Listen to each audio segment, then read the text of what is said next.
నమస్తే అన్నలు, అందరికి గుర్తుంది కదా రేపు మన మ్యాచ్ ఉన్నది హైదరాబాద్ది. అయితే మనం దీని గురించి చిన్న స్టాక్స్ విషయం తెలుసుకుందాము. ఫస్ట్ వచ్చేది ఇది మ్యాచ్ నెంబర్ 27 సిఎస్కే వర్సెస్ అంటే orange army versus yellow army. మనం అయితే మన గూగుల్ విన్ పాసిబిలిటీ ప్రకారం అయితే మనకి 53% ఛాన్స్ ఉంది గెలవడానికి. కానీ రేపు నైట్ మ్యాచ్ కాబట్టి డ్యూ వచ్చే ఛాన్స్ ఉంటుంది.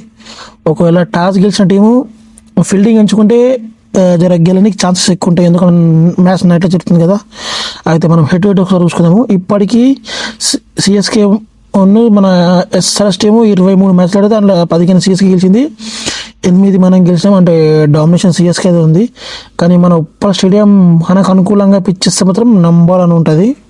మనం విషయం మర్చిపోదు, మనం లాస్ట్ సీజన్ సిఎస్కేని ఇదే పిచ్ మీద 5 వికెట్లతో గెలిచినాము.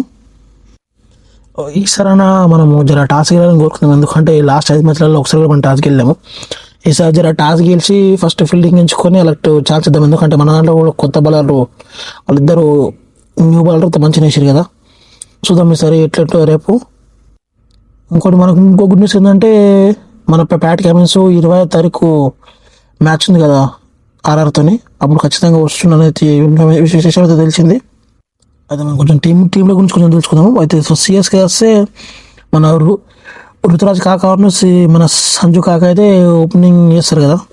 చూద్దాం వాళ్ళ ఓపెనింగ్ గట్టిగా ఉంటుందా, లేకుంటే మన ట్రావిస్ హెడ్ది అభిషేక్ శర్మ ఓపెనింగ్ గట్టిగా ఉంటుందా ఈసారి చూడాలా. ఇక బౌలింగ్ విషయానికి వస్తే సిఎస్కే ఉన్న మనది సేమ్ బౌలింగ్ ఉంది. వాళ్ళు ఎంత రన్లు కొట్టి అంత రన్లు ఇస్తున్నారు. చూద్దాం ఈసారి మన దాంట్లో 2 కొత్త వాళ్ళు వచ్చారు కదా, కొత్త వాళ్ళతో పాటు ఇంకో శ్రీలంక ప్లేయర్ కూడా తీసుకోరు కదా. చూద్దాం ఈసారి మన బౌలింగ్ ఎట్లుంటుందో. అయితే మరి మీరు ఓల్ గెలుస్తారు అనుకుంటారు రేపటి మ్యాచ్, కామెంట్ చేయండి. వీడియో నచ్చితే వీడియోని లైక్ చేసి ఛానల్ సబ్స్క్రైబ్ చేసి మర్చిపోకండి.